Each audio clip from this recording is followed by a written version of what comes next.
సాధారణంగా వచ్చే క్వశ్చన్ ఏంటంటే, మీరు అందరిలాగా నాకు సోర్స్ ఇదే కదా అంటే యాక్ట్ చేయడం స్టార్ట్ చేస్తే ఎక్కువ టైం అవుతుంది, కన్జ్యూమ్ అవుతుంది. కాబట్టి రెండింటికి న్యాయం చేయలేరు. మిమ్మల్ని ఫుల్ ఫ్లెడ్జ్ పొలిటీషియన్గా చూడాలనుకుంటున్నారు, లేకపోతే మీ పార్టీ గతంలో ఉన్న నాయకుడు ఈ రోజున బెంగళూరులో ఉన్నాడు, మరి ఎందుకు ప్రజల్లో లేడు?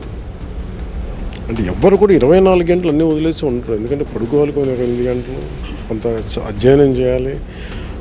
కాకపోతే ఏంటంటే మనం ఎక్కడ ఉన్నామని కాదు, కానీ ఎంత బాగా చేసామనేది. నేను పెట్టుకుంది కూడా రూల్ ఏంటంటే, ఒకటి నేను దగ్గరగా ఉండటం, రెండు నాదైన టైం ఉంటుంది కదా, రోజుకి 2 గంటలు నాదైన టైం కావాలి.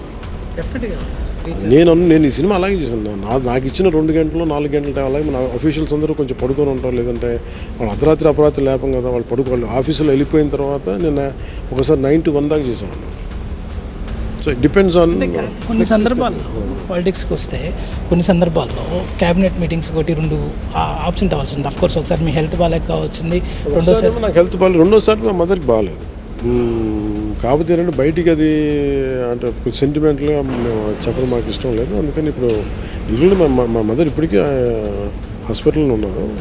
సో అంతేగాని అది బయట విన్నట్టుగా అదేదో మదర్కి హెల్త్ రికవరింగ్, బట్ రికవర్ అవుతుంది.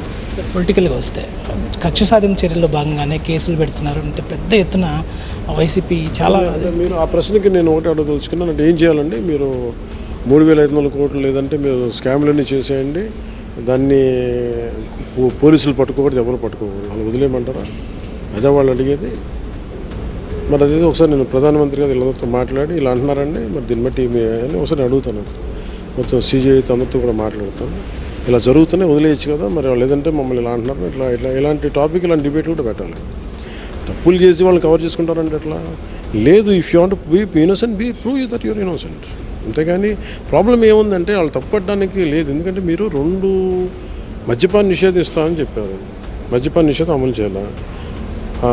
తర్వాత మీరు బెల్ట్ షాపులు ఎంకరేజ్ చేశారు. తర్వాత ఈ స్పూరియస్ లిక్కర్, కల్తీ లిక్కర్ విపరీతంగా వెళ్ళిపోయింది. అందరికీ దానివల్ల నర్వస్ డిజార్డర్స్ వచ్చేస్తున్నాయి. అసలు వాళ్ళు చెప్పడం అసలు స్కామే లేదు, దీనికి ఏముంది, మిథున్ రెడ్డికి ఏం సంబంధం, సీఎంఓకి ఏం సంబంధం, ఒక పాలసీ తీసుకునే వీళ్ళు వాళ్ళని కాదు. కానీ అసలు బేసిక్ ప్రాసెస్ ఎలా ఉందంటే, తలనరికి చంపే కానీ అది మీరు చూడలేదని ప్రజలను మభ్య పెట్టేలా ఉన్నారు.